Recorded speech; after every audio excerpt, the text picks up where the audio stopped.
This video begins with Dan, who works at a used automobile dealership in Buffalo, New York. At the time, he was quite successful at selling vehicles and was known as the best salesman there. One day, his employer asked him to take a photo for the corporate website, but he declined since he wanted to spend his wedding anniversary with his wife, Jessica. Dan is a dedicated individual who carefully manages his life and even keeps a schedule at home. When he arrived home, he greeted his wife Jessica and their 3 children, Nana, Kyle, and Maxie. Jessica and Nana were at odds at the time over where she wanted to attend college.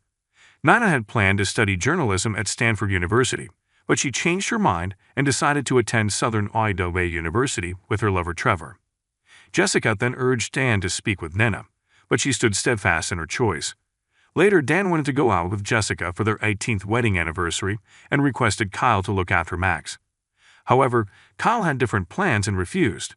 He transferred responsibility to his older sister, Nina, who was furious about it. Eventually, she felt better thinking about attending the same institution as Trevor. Meanwhile, Kyle saw his friend Samir and discovered that rather than completing group projects, they were playing online games in Samir's garage.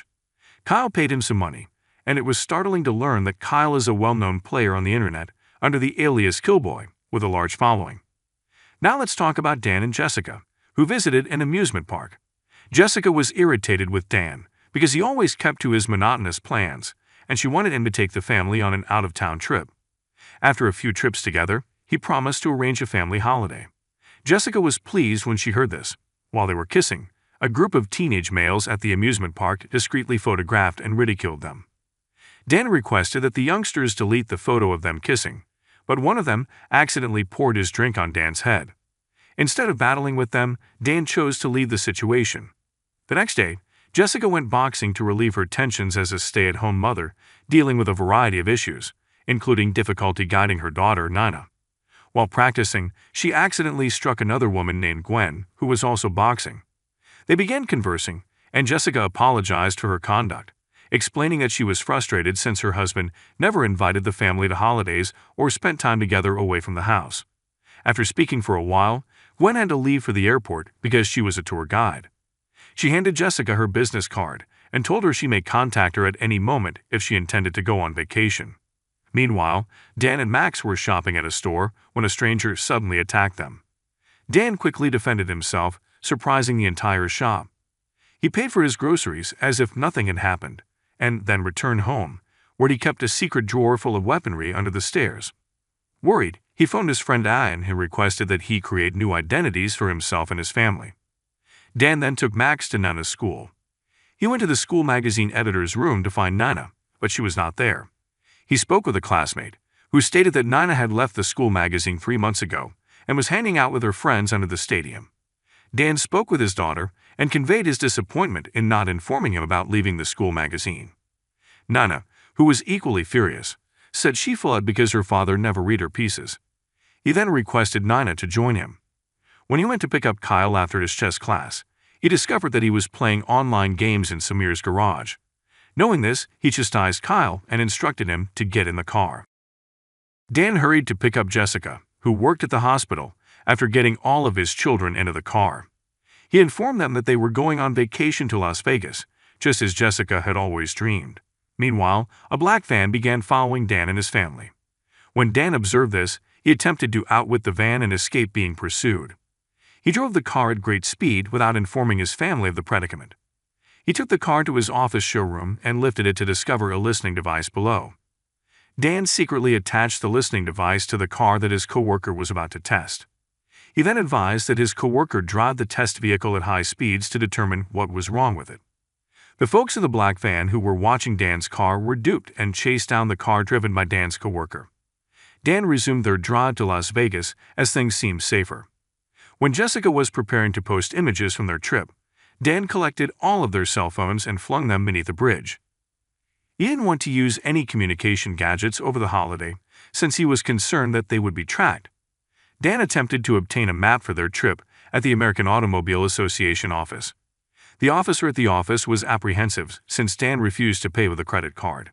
He did, however, pay the police a bribe, and the officer eventually gave them the maps they required. They soon continued their trek. Even while it was unpleasant at first, because they were used to being preoccupied with their devices, they quickly began singing and laughing together, making the trip more delightful. Back at Dan's residence, a man named McCaffrey and his 3 men were searching for Dan's family. It wasn't easy because Dan's family had left no record of their credit card activity or social media posts. Shortly after, McCaffrey ordered his troops to continue seeking for Dan's family, believing that Dan had not revealed his genuine identity. When Dan was at a motel, he changed his mind about staying after seeing Kyle take a photo of the fan and publish it online. He told his family to keep driving, so his wife and children slept in the car that night. Soon, 3 McCaffrey guys on motorbikes began after Dan's car. Dan turned up the music so his family wouldn't notice what was happening. The baby Max stayed awake and laughed, as if he knew his father could handle the bad ones. Suddenly, one of McCaffrey's men attempted to shoot Dan, and Dan returned fire, hitting one of them. When another crook approached and snatched the car, Dan knocked him out by inserting Max's milk bottle into the criminal's helmet, which landed on the road. Meanwhile, Dan eliminated the final criminal by slamming his automobile into the criminal's motorcycle, causing him to collide with a billboard.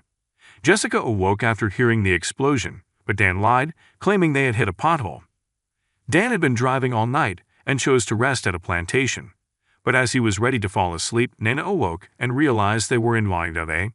She requested her father to drive her to Southern Idalia University, where she intended to go.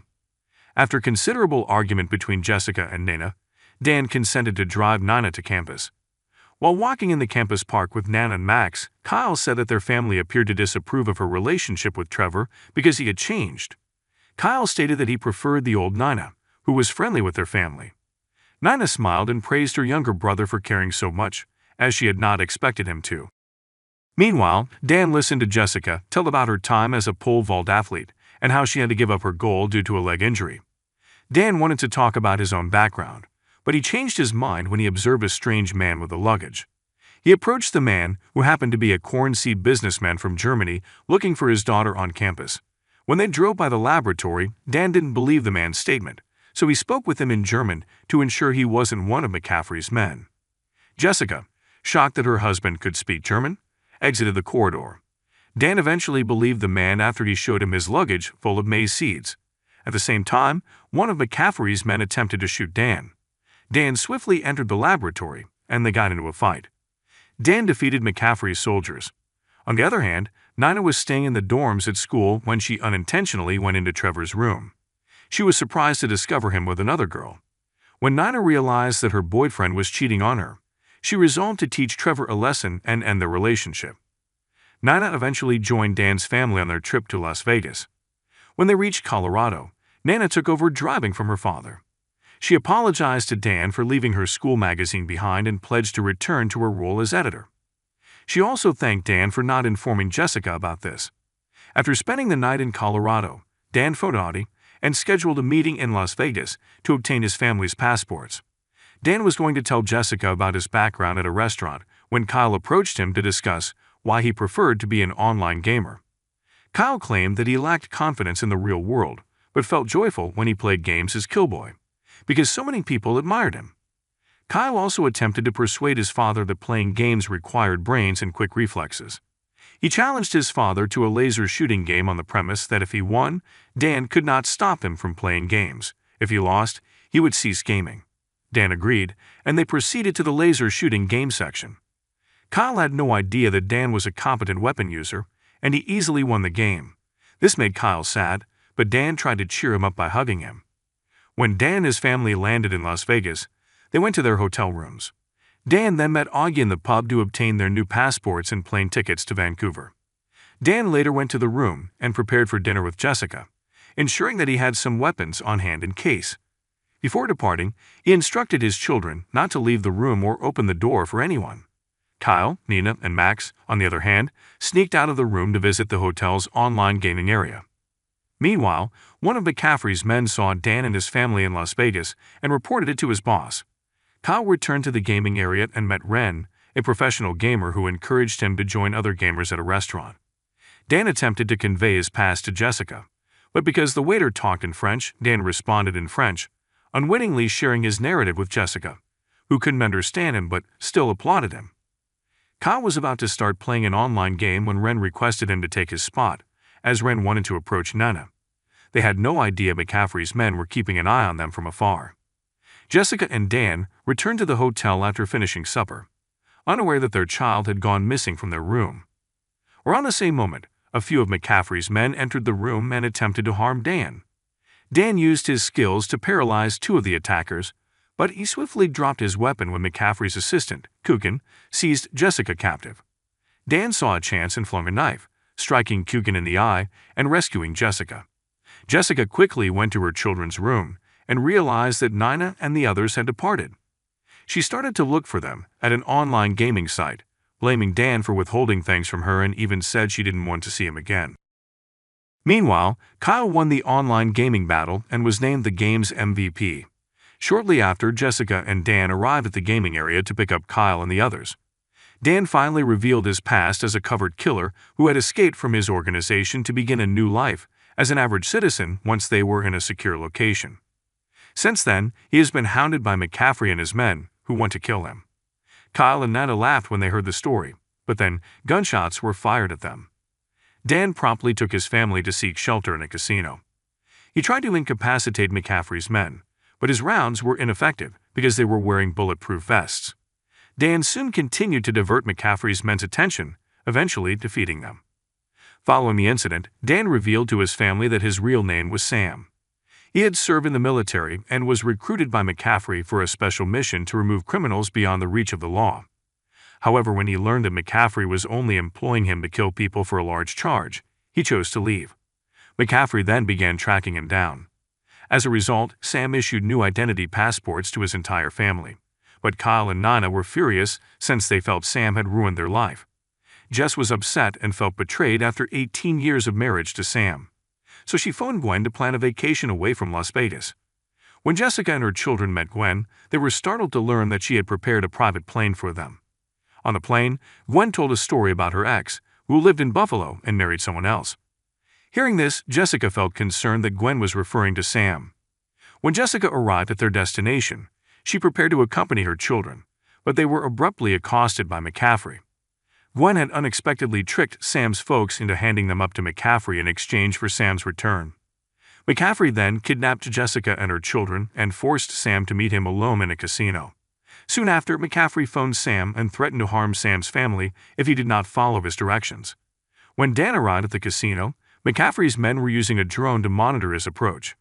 Inside the casino, Dan met a man named Spyros, who led him to the room where McCaffrey was holding his family captive. Once inside, McCaffrey greeted Dan, and during their talk, it was revealed that McCaffrey was Dan's biological father. He was disappointed because Dan decided to leave him several years ago. McCaffrey invited Dan to return as his top assassin, but he declined. So he instructed Gwen to shoot Jessica. Dan decided to comply with his father's request on the condition that McCaffrey safeguard the safety of his wife and children upon their return to Buffalo. Hearing this, McCaffrey agreed, and Spyros invited Jessica and the others to leave the room. While in the elevator, Jessica used Max's diaper to distract Spyros and shove him off the top floor. They hurried back to save Dan. Inside the chamber, Dan was able to behead Gwen, allowing his family to escape. Meanwhile, McCaffrey knew something was awry and told his soldiers to prepare. Dan directed Jessica and the children to walk to the building's roof and hand over the drone to Kyle, who could help monitor McCaffrey's men. McCaffrey's men, who had waited in front of the elevator to apprehend Dan and his family, only discovered Max's equipment. When they checked it, a bomb exploded, taking them by surprise. At the same time, Dan began defeating McCaffrey's men one by one with Kyle's assistants, who notified him where the opponents were. When Gwen awoke, McCaffrey phoned her and told her to find Kyle, who was piloting the drone. Back to Dan, he fired his revolver at McCaffrey from above and begged his father to halt everything, but McCaffrey sent his men to shoot him. He attempted to dodge all of the shots. Jessica urged her children to hide on the building's top and approached Gwen, who had made her way up there. After McCaffrey fired down Kyle's drone in the gaming room, Dan began to struggle to read his opponent's moves. Gwen returned to the roof and appeared to easily overpower Jessica, intending to hurt Kyle and the others. Seeing this, Jessica stood up and attempted to climb to the top floor with a bamboo stick, but it snapped and Gwen laughed.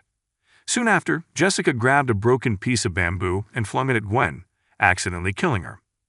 Back to Dan, he squared off against McCaffrey, and just as McCaffrey was about to shoot him, Nina, who had arrived with the others, named McCaffrey her grandfather and implored him to stop. Hearing that, McCaffrey became distracted and let Dan to pummel him until he passed out. It seemed that Nina had done this to give Dan more time to live. In the end, McCaffrey was in prison for his multiple crimes. Mana realized her dream of becoming a news reporter, while Dan founded a company that provides security advising services to banks. Jessica accomplished her dream of working as an athletic trainer at a school. Dan's family spent their free time going on road vacations together, with the rule that no one could use cell phones. They'd all appeared to relish every moment of their family vacations. The film concludes with the moral message that you should never forget to pack diapers.